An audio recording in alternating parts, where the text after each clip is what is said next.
Aujourd'hui, j'ai envie de casser le tabou et de parler de tout ce que j'ai appris en thérapie, en travail sur soi et en vraiment documentation et énormément d'expérimentation et de parcours du combattant pour surmonter l'anxiété et la dépression. Et aujourd'hui, je vais vous parler de comment moi, j'ai réussi à surmonter des épisodes d'anxiété, comment j'ai réussi à me remettre d'une période de dépression modérée, en étant totalement transparent avec vous, parce que je crois que c'est un sujet extrêmement important, et ces derniers temps, j'ai énormément parlé de santé mentale, et d'ailleurs, on a fait beaucoup de contenu avec des pairs sur la santé mentale, sur la santé physique de l'entrepreneur, dans la vie de tous les jours, etc. Je vous mettrai aussi les ressources en dessous sur les contenus que j'ai fait en format long avec des amis, des pairs dans le métier, etc. Parce que c'est un sujet qui, je pense, est de plus en plus débridé, on en parle de plus en plus, mais je voulais aussi partager mon expérience. Et encore une fois, les conseils que je vais vous donner aujourd'hui sont vraiment plus un partage d'expérience et ce que j'ai appris et qui peut peut-être vous aider, mais ce n'est absolument pas, j'estime pas que ce sont des conseils qui vont forcément vous guérir, parce que chaque cas est particulier et je vous invite vraiment, vraiment à demander de l'aide. C'est mon premier conseil, c'est que même moi, quand j'ai vécu ça et que c'est devenu plus fort, je me suis dit, ouais, non, mais il faut vraiment que là, tout seul, ça va être chaud. J'ai beau être quelqu'un de fort, quelqu'un qui avance. Et d'ailleurs, ça m'a pas, même dans cette période-là, empêché d'avancer. Mais à un moment, c'était difficile à vivre. Et je vais partager cela avec vous en toute vulnérabilité et vous donner aussi les clés que j'ai apprises.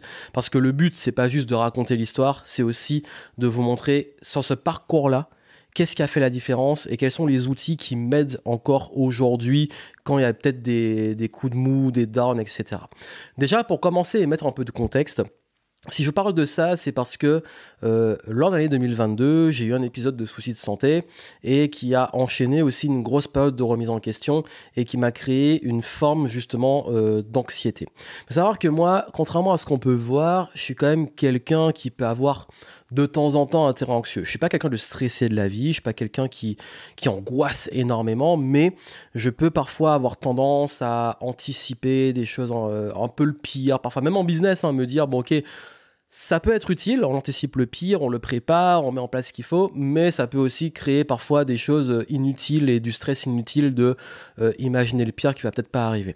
Mais tout ça pour vous dire que je pense que j'ai un terrain un peu, je dirais pas forcément anxieux, mais peut-être un peu speed, stressé ou inquiet, qui se fait du souci. Parce qu'il y a quand même une différence entre se faire du souci et l'anxiété.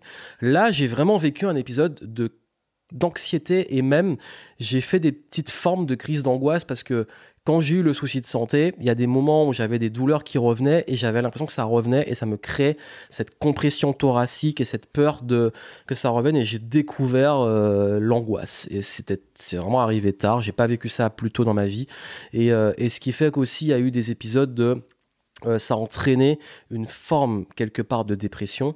Alors je vais pas parler de dépression sévère ou de trucs où on se lève pas du lit, où on va aux urgences et tout, parce que c'est pas ce qui m'est arrivé, c'est un cas particulier.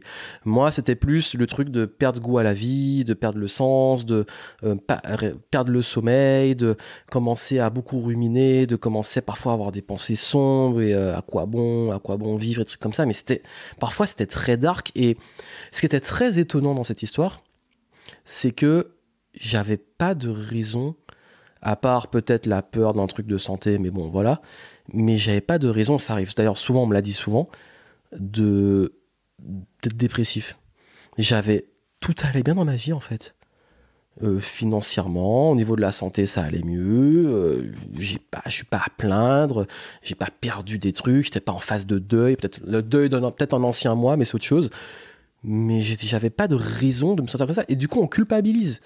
On se dit, mais pourquoi je suis comme ça? Je comprends pas, mais j'ai tout, je suis bien. Et puis, à ce côté aussi, ce côté fort, faut que j'avance, motivation, on bouge, je vais pas rester dans ça. Mais le truc qui traîne, il est là, mais je sens que j'ai moins d'énergie, j'arrive pas à avancer. Donc, c'est un mélange d'anxiété et d'état un peu de grosse déprime. Mais à un moment, je suis allé voir mon médecin pour autre chose, mais je vais lui parler de ça.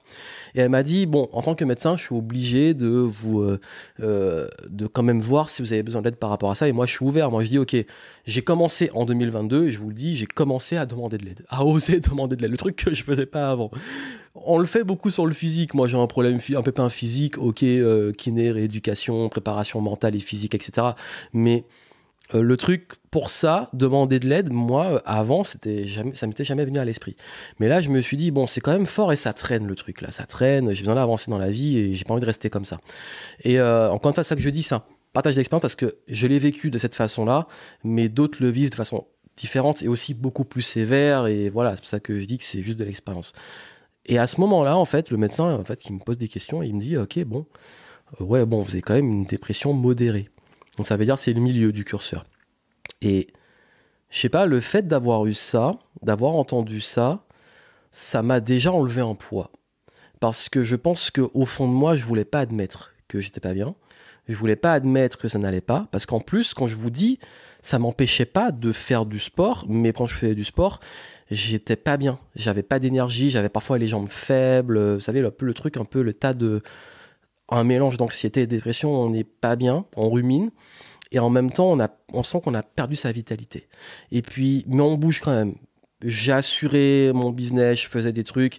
Les gens ne voyaient pas forcément de l'extérieur parce que j'ai ce côté, faut être professionnel, faut être sport, un engagement, tu continues. Mais je peux vous dire qu'il y a des moments, surtout ça se manifestait beaucoup la nuit, ça allait pas du tout le matin et tout. Donc, le fait qu'on m'ait dit ça, ça a mis un mot sur ce que je vivais et le fait de l'avoir compris, ça m'a permis, ça a commencé à résoudre le problème. Dans le sens où je me suis dit, ok, bon là, j'accepte. Et c'est vrai que d'accepter, cette première étape d'acceptation, qui d'ailleurs fait partie du deuil, parce que j'étais dans le déni avant, ça m'a aidé à avancer, à faire les premiers pas. Et les premiers pas, c'est aussi de commencer à se dire, bon ok, si vraiment ça arrive et je suis comme ça, je vais peut-être commencer à demander de l'aide. Donc à ce moment-là, j'ai vu une psychologue et j'ai pas de honte à le dire parce que encore une fois on a parlé même c'était transparent parce que dans les contenus qu'on a fait sur la santé mentale on parlait du fait de même quand tu accompagnes des gens et tu fais des trucs il faut se faire aider et puis moi je me suis dit ok en plus vraiment je vous dis je culpabilisais à mort mais qui t'es pour aider les gens en fait qui t'es pour aider les gens si toi-même tu vis ça avec le recul je me dis mais attends t'as vécu ça tu comprends ce que les gens vivent et quand des gens vivent ça parce que j'ai des clients aussi qui l'ont vécu et qui m'en ont parlé quand tu comprends encore, tu vas encore mieux comprendre ce que les gens traversent. Il y a des trucs peut-être que j'avais pas vécu, que je pouvais pas comprendre. Et là, je me suis dit, ok. Et puis surtout, tu dois, toi, te soigner si tu veux être au top pour aider les gens. Donc, fais ta petite pause, soigne-toi et reviens meilleur. Donc, du coup, j'ai fait ce travail sur moi. Donc, psychologue, ça m'a un petit peu aidé, mais peut-être que, je sais pas, c'était pas... Ça m'a aidé, mais c'était pas comme je voulais. Et moi, ce qui m'a vraiment aidé, ça a été, je vais vous dire honnêtement, ce qui m'a le plus aidé, c'est l'hypnose. Parce que je suis allé beaucoup plus... En fait, la journée, je pouvais me sentir mieux. J'avais des moments bas, mais ces moments bas, je vais y revenir après, c'est comme je me laissais partir trop dans mes pensées, où j'avais trop de temps de ruminer ou de trop réfléchir. Quand j'étais dans l'action, ça m'a pas empêché de faire des projets, d'avancer, de développer des choses. Mais c'est les moments où justement j'avais trop le temps de réfléchir. Et la nuit, c'était le pire. Parce qu'en fait, je pense que c'était dans mon inconscient et l'inconscient remontait. Et pendant qu'on dort, le matin, surtout quand vous savez, toute notre chimie du corps, elle est au maximum. Surtout l'hormone du stress, elle est au maximum le matin. Donc c'est là où on peut avoir le plus de ressenti qu'on se sent mal, c'est le matin où c'est plus fort. Donc ce qui fait que je me suis dit, ok, là, il y a un truc dans l'inconscient, donc j'ai fait beaucoup de... Enfin, j'ai pas tant que ça, en fait. J'en ai fait 3 au début. Séance d'hypnose, ça m'a beaucoup aidé. Et puis aussi, j'ai commencé à me renseigner. J'ai commencé aussi à aller travailler de façon holistique, à essayer de comprendre que les gens qui sont passés par là, comment ils en sortent. Et d'ailleurs, c'est un conseil que je peux vous donner, les personnes qui en parlent et tout, voir qu'on n'est pas seul et voir que des gens l'ont traversé et les outils qu'ils ont, c'est intéressant. Alors forcément, on est tous différents, les choses qui fonctionnent pour d'autres, pas pour nous, etc. Et chaque cas, chaque niveau de comment ça se manifeste est différent. Moi, je pense que j'aurais peut-être pas pris les devants, j'aurais pu peut-être sombrer beaucoup plus. Le truc, c'est que moi, comme je me connais beaucoup, j'ai su que là, fallait que tout de suite, je me laisse pas aller dans le down parce que je savais que si j'en parlais pas et que je me faisais pas aider, je pouvais encore continuer à glisser. Mais c'est comme le truc, tu commences à glisser, tu dis, ok, bon, non, attends. Là, je m'accroche et je demande de l'aide parce que j'ai pas réussi à sortir du trou tout seul. Et ça, franchement, on dit que demander de l'aide et être conscient de ces trucs-là, c'est une faiblesse. Pour moi, c'est une force. Parce que je peux vous dire que l'énergie, la déculpabilisation et la démarche, elle m'a demandé beaucoup plus de force que beaucoup d'autres choses que j'ai accomplies. Mais ça, c'est ma personnalité. Mais en tout cas, là, une fois qu'on a compris le truc, ok, on se fait aider. Hypnose, je fais aussi, bon, j'ai fait les trucs d'acupuncture, tout ça, ça m'a aidé, mais je crois que ce qui m'a vraiment aidé, ça a été aussi de la perception de la vie. Parce que je crois que jusque-là, j'avais une vie où je vais pas dire que j'ai pas eu d'échecs, mais j'ai réussi beaucoup de choses, j'ai eu des échecs, j'ai eu des périodes, oui, d'anxiété, certes, mais là, c'était beaucoup plus fort et profond. C'est comme si, en fait, je pense que je suis aussi arrivé à un âge où je suis dans ce qu'on appelle la middle life crisis, qui peut arriver entre 35 et 45 ans, voire jusqu'à 50. Et je pense que vu que moi, j'ai quand même un état d'esprit et un truc où je suis en avance, en termes peut-être de maturité ou de fonctionnement, et puis en plus, quand on est entrepreneur, on avance tellement vite dans la vie que je pense que c'est comme si j'avais un état d'esprit de maturité de quelqu'un de 40, 45, 50 dans un corps de 36 ans. C'est trop bizarre. Mais j'avais ce truc et on me l'a dit aussi, mais c'est vrai que vous posez des questions, mais c'est déjà petit, jeune, ado, je vais vous poser des questions métaphysiques et même enfant, donc c'est pour vous dire. Il y a ce côté avance, donc ce qui fait que peut-être que je vivais une forme de crise. Et c'est là que j'ai compris ce truc. Et c'est là que j'ai compris que oui, je suis aussi dans une nouvelle période. Je suis dans une transition, je suis arrivé au bout de choses et que là j'ai envie de nouveautés et que peut-être aussi que je me pose beaucoup de questions et que aussi le contexte il a joué. On a eu un contexte qui a été quand même particulier. J'ai aussi une année difficile. J'ai aussi vécu des choses qui m'ont chamboulé. Donc, ce qui fait que j'ai accepté, oui, bah ok, c'est ok d'être comme ça. Et tu es aussi dans une phase de transition. Donc, il va falloir te réinventer. Il va falloir changer aussi ta perception. Parce que jusque-là, t'as pas été confronté à ce problème. C'est un nouveau problème pour toi. Donc, comme tous les autres, apprends à le gérer. Parce qu'en fait, je me suis pas dit, je veux plus jamais vivre ça. Et d'ailleurs, c'est vrai que c'est un truc très bizarre, c'est que quand on vit ça, on a peur de le revivre. On a peur de retomber, qu'on a des baisses de morale et tout, on a peur que ça revienne. Mais en fait, j'ai envie de me dire, mais même si ça revient, cherche pas à ce que ça n'arrive plus, cherche juste à le comprendre et les gérer. Être plus conscient de comment les émotions se manifestent. Ne pas chercher à lutter contre les émotions. Ne pas s'identifier aussi aux émotions. Ne pas dire je suis anxieux, ou je suis dépressif, ou je suis triste, ou je suis en colère. C'est je me sens. Je me sens anxieux, je me sens en colère, je me sens triste. Et sans un ressenti. Quand le truc il arrive, maintenant j'ai appris à m'en détacher, le détachement. Ça c'est vraiment un concept qui m'a beaucoup aidé. On a tellement de pensées tous les jours que nos pensées c'est pas nous. On a tendance à s'identifier, à en faire une identité. Mais non, les pensées, elles arrivent, elles me traversent. Ok, vas-y. Parfois même, j'en rigole. Je dis, ah tiens, c'est l'anxiété qui revient. Bon, ok, coucou, t'es là. Dis ce que t'as à dire. Vas-y, blabla. Par contre, après, c'est bon. Et je crois que le fait de me détacher de ça, me dissocier de ça, ça m'a beaucoup aidé. Parce que le truc qui faisait qu'on allait dans le dark, et qu'on va dans le dark, c'est quand on commence à trop rentrer dans le truc. Et autant c'est important, oui, d'aller creuser. Encore une fois, chaque cas est différent. Autant parfois, même seul, trop creuser, c'est contre-productif. Parce qu'il y a un moment où je me suis mis à vraiment rentrer dans une introspection, à essayer de creuser, à comprendre et tout. Ça empirait la situation. Mais juste me détacher, me dire, ok, je pense que dans mon corps, le ressenti, c'est ça, ok, je suis conscient que c'est là, je le renie pas, je me bats pas contre ça, mais je m'identifie pas. Et après, ça passe. Et du coup, je me dis, ok, maintenant, ouais, ce concept de détachement, il est extrêmement important. Mais il va au-delà de ça. Parce que moi, en tout cas, et là, c'est ça que je vous dis que c'est vraiment une expérience, c'est que je me suis rendu compte que jusque-là, j'avais toujours réussi par le contrôle. Et que le fait d'avoir eu cette hospitalisation, ce souci de santé, d'avoir eu peur de mourir, mais c'est la première fois de ma vie où j'ai vraiment eu peur de mourir, ça m'a mis face à ma réelle mortalité. J'ai toujours eu cette philosophie que je sais que je suis pas permanent, mais le vivre, c'est autre chose. Et être confronté à ça, j'ai perdu le contrôle. Et mon anxiété venait de mon côté contrôle fric. Je suis quelqu'un qui a toujours, par son intelligence, par le contrôle, réussi des choses. J'ai toujours réussi par l'intelligence à contrôler les choses. Mais quand un truc comme ça vous arrive et vous voyez que vous êtes totalement hors de contrôle, c'est comme si j'avais perdu le contrôle de ma vie. Mais je vous dis, c'est une illusion, c'est une perception, mais je l'ai vécu comme ça. Et quand en plus on a enchaîné une période difficile, une période de crise qui a chamboulé nos vies, nos business et tout, une incertitude, tout ça mélangé à ça, je me suis rendu compte que mon anxiété venait du fait que merde, je contrôle pas la situation. Je contrôle plus rien. J'ai failli perdre la santé et la vie, entre guillemets. J'ai une situation qui est difficile et puis on a beau faire tout ce qu'on veut, le truc c'est chaud. Il y a un contexte, en plus il y a un monde dans lequel j'aime pas la tangente qui prend. Mais vraiment en 2023, là, c'est là que j'ai réalisé l'importance et ce travail que j'avais à faire sur ces notions de lâcher prise, sur ces notions de aussi apprendre la patience, sur ces notions aussi de détachement. Parce que jusque-là, moi, comme je vous ai dit, je suis en contrôle fric, impatient, qui avait l'impression de tout contrôler à chaque fois. Et là, j'ai pas eu le choix que de lâcher prise. Si je l'avais pas fait, je me serais écroulé.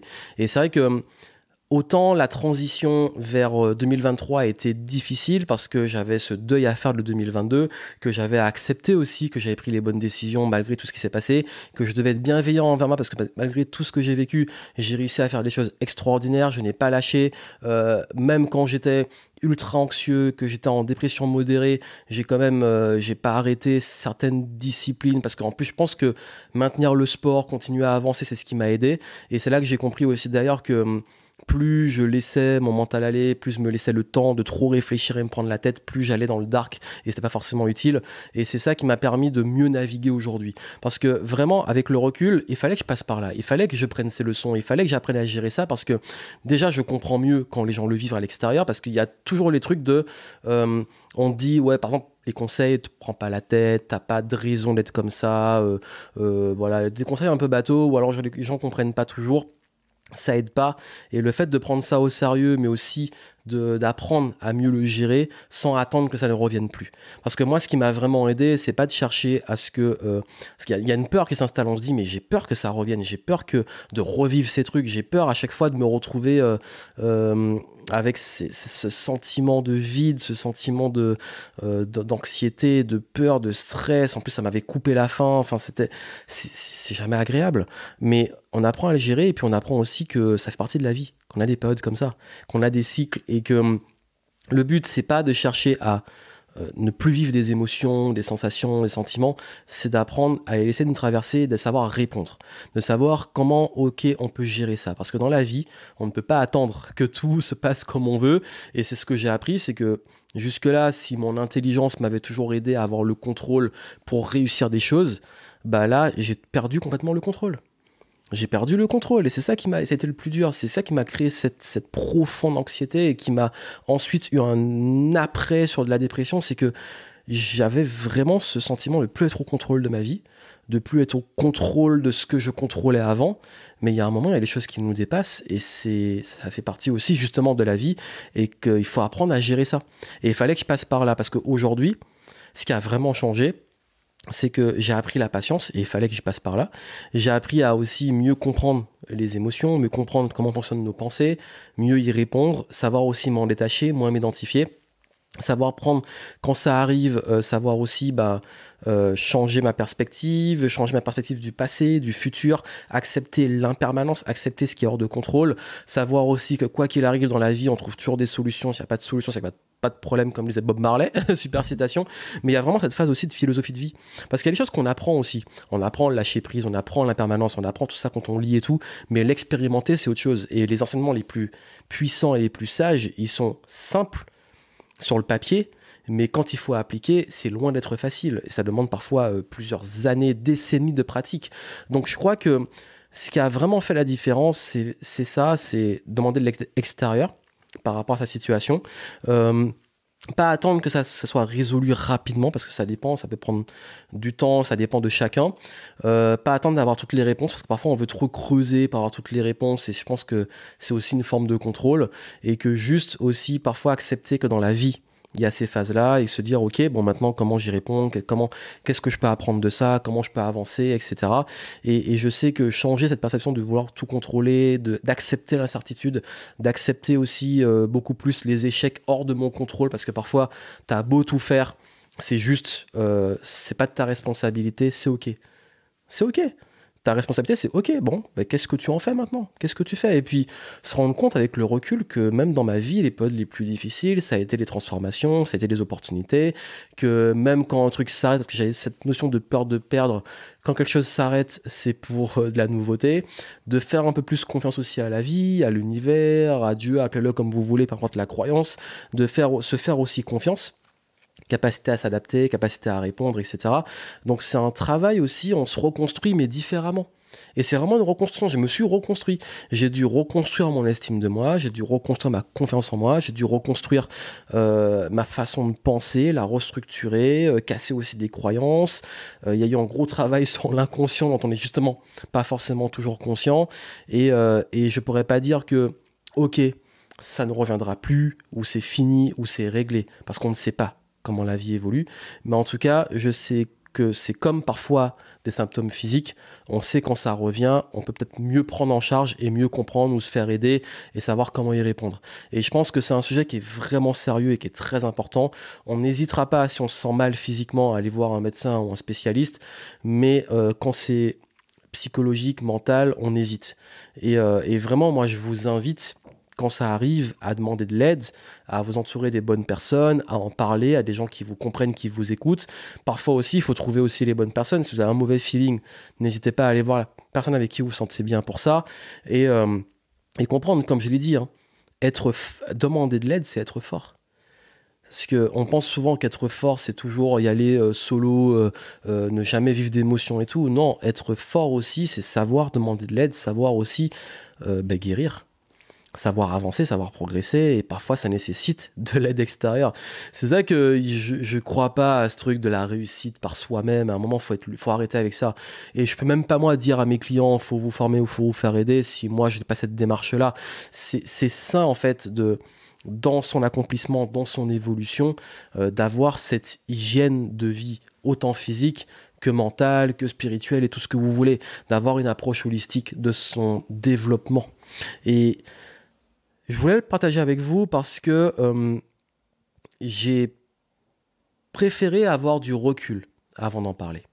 J'ai préféré prendre, franchement, on va dire que j'en sors de 9 mois de phase d'introspection. Je pense que ça va, mais un petit yo-yo, et puis ça reva, et puis vraiment, en fait, encore une fois, je vous ai dit, ça va, depuis 2023, ça va beaucoup mieux. Mais c'est vrai que le début de printemps, ça a un peu remué, c'est un peu revenu, mais c'est parce qu'il y avait aussi cette notion de... J'en ai parlé, le printemps, c'est un peu la renaissance aussi, donc il y avait cette notion, comme s'il y avait un truc à finaliser. Et je pense que vraiment, ce cycle-là, j'en suis sorti, je suis sorti du cycle, mais ça ne veut pas dire qu'on aura d'autres. Et j'accepte. J'accepte que dans la vie, ok, on a des émotions, on a des moments de stress, des moments où ça va bien, et j'apprécie beaucoup mieux la vie. Ça veut dire que le vrai truc qui est sorti de tout ça, c'est d'être plus présent. Parce que quand j'ai eu mon problème, qui était lié au poumon, j'ai dû réapprendre à respirer et donc travailler ma respiration. Et quand j'ai un petit peu, peut-être maladroitement, un petit peu perdu la discipline sur les exercices, parce qu'une fois que j'ai retrouvé ma condition physique, j'ai un peu arrêté, quand c'est le mental qui s'est impliqué dans le truc, j'ai dû réapprendre à méditer, à faire de la respiration. Donc ça revient toujours. Et c'est vraiment le truc de base, être plus présent. Et aujourd'hui, parce que quand on vit cette période-là, j'avais beaucoup de nostalgie. Et c'est vrai que j'avais ce truc de l'impermanence, de me dire, mais mince, les gens, des moments que je vis, on peut être triste, se dire, mais ça va arriver qu'une fois, ou les gens, on va vivre ça, mais ils vont partir. J'avais vraiment ce truc de nostalgie qui était là, avec la partie un peu plus de déprime. Et il y a un moment, j'ai changé ça en mode, bah oui, justement, raison, pas de penser au futur, voilà, mais juste dans le présent, profite. Dans le présent, apprécie. Et apprécier tous les moments. Et trouver même de la grâce dans les moments difficiles. Parce qu'il y a un truc qui est magique comme avec le cerveau, c'est que quand je repense parfois à des périodes même difficiles, le cerveau, souvent, il va chercher aussi les bons moments. Donc, et même les mettre plus en avant. C'est pour ça qu'on crée souvent la nostalgie. On se dit, mais c'était mieux avant, mais en réalité, notre perception, elle est biaisée, elle est transformée parce que le cerveau, il va sélectionner ça. Mais je me dis, ok, tant mieux, parce que il y a quand même un fait, c'est que là, parfois, on peut, à un âge, regretter avoir de la nostalgie pour une autre époque. C'est-à-dire, par exemple, là, je pourrais me dire, quand j'avais 25-26, j'étais au top de ma condition physique. Et j'aimerais trop retrouver cette condition physique, ou c'est aussi cet enthousiasme, mais même cette candeur, et enfin, il y avait beaucoup plus d'espoir. En fait, tout était possible. 10 ans après, oui, j'ai encore l'espoir, oui, tout est possible, mais il y a toujours ce truc de l'échec est plus dur, ou on est pas la même personne, on a peut-être vécu plus de trucs qui peuvent nous freiner sur d'autres choses, et puis aussi on n'a pas peut-être les mêmes risques qu'on a envie de prendre. Des choses comme ça qui font que on regrette cette époque. Mais je sais déjà que dans 10 ans, je vais sûrement me dire quand j'aurai 45-46, mais regarde-toi, putain, mais j'aimerais trop, peut-être dans 10 ans, avoir la santé que j'ai maintenant, ou avoir ce que j'ai maintenant. Donc, pour moi, en fait, c'est juste, chaque période a un rôle. On a peur parfois on dit le temps passe trop vite, on dit j'ai l'impression que passer à côté de ma vie et tout, mais en fait, on oublie de juste vivre. Et je crois que c'est ça, c'est que sortir un peu de soi. Et c'est vraiment le dernier point qui m'a le plus aidé, sortir de moi. Pas rester tout le temps à ruminer et tout. Pas rester seul dans ça et pas rester à moi, je et mon problème existentiel. Sortir de moi. Profiter du temps avec les autres. M'occuper des autres. M'occuper de projets aussi qui me dépassent. Et sortir de soi, ça m'a aidé parce que je sais que pendant quand il y a eu les petits rebonds au printemps, c'est le moment aussi où j'ai vu aussi beaucoup d'autres personnes, dont des proches et tout, et ça m'a aidé aussi à voir que eux aussi pouvaient vivre des moments difficiles et tout, à m'occuper d'eux. Et parfois vous avez cet effet miroir où on donne des conseils aux gens, et on se dit ah mais tiens, mais ce conseil-là, il est applicable aussi pour toi. Vous le savez très bien, on est très très bon pour conseiller les autres et parfois on a du mal à l'appliquer pour soi, mais c'est normal, hein, on n'a pas de recul sur soi, on a plus de recul sur les autres. Comme je dis, hein, on voit pas son nez, hein, à part dans le miroir. Mais c'est pour ça que je crois que il y a tout ça qui a fait que j'ai compris que quand on est trop dans ces situations-là, on est parfois trop, on se renferme sur soi, mais alors que c'est important, c'est une phase, il faut passer par là, mais il y a un moment où il faut aussi sortir de soi, sortir de sa tête. Ça, c'est vraiment, ça fait la différence. Et ne pas se laisser parfois, parce que, comme je dis, ce qui compte, c'est la qualité de nos pensées, et parfois nos pensées, qu'est-ce qui les alimente, c'est une chose, mais parfois on les laisse aussi trop partir, donc parfois juste court-circuiter le truc, ou les laisser partir et mettre un stop, et les détourner notre focus sur autre chose, ça peut aider aussi, c'est des outils qui aident. Donc voilà ce que je voulais partager avec vous, donc j'espère que voilà, j'ai vraiment fait ça de façon authentique, j'ai pas la prétention d'avoir toutes les réponses, parce que chacun est différent, et c'est vraiment mon évolution, mon expérience. Vous me direz, vous, ce que vous en pensez en commentaire, si vous l'avez vécu, comment vous l'avez géré et tout, mais en tout cas, ça me tenait à cœur de le partager, et d'ailleurs, je pense que ce sera, enfin, c'est même pas, je pense que c'est le cas, ça fait partie d'une des parties de ma conférence que je donnerai dans mon prochain événement. Donc si vous voulez participer, si vous voyez à temps, si vous voyez après, bon c'est pas grave, hein, vous pouvez voir les prochains événements, mais en tout cas je fais un événement et je vais parler de ça, de comment naviguer dans ce contexte, de ce que j'ai appris les dernières années, de ce que j'ai expérimenté et ce qui peut sortir de ça au-delà de ce que j'ai partagé aujourd'hui, mais aussi et tout, et je voulais aussi partager ça pour que vous compreniez que vous n'êtes pas seul à vivre ça, si vous le vivez, qu'il y a des solutions, qu'il y a toujours, c'est une réalité, il y a toujours le soleil après la pluie, qu'il y a la pluie après le soleil, voilà, c'est les cycles de la vie. Et puis aussi, vraiment, je vous invite à voir les ressources que je mettrai en descriptif, parce qu'on a fait j'ai enregistré des formats longs avec d'autres personnes, on partage pas mal de conseils sur la santé mentale et tout, donc le sujet est pas mal développé, j'ai pas voulu trop me répéter et juste partager mon expérience ici, mais ça peut vous intéresser d'aller plus loin, vraiment allez en descriptif, allez sur les ressources de ce que je vous recommande. Et puis surtout, prenez soin de vous et n'oubliez pas de demander de l'aide, de ne pas rester seul. Plein de succès, à très bientôt.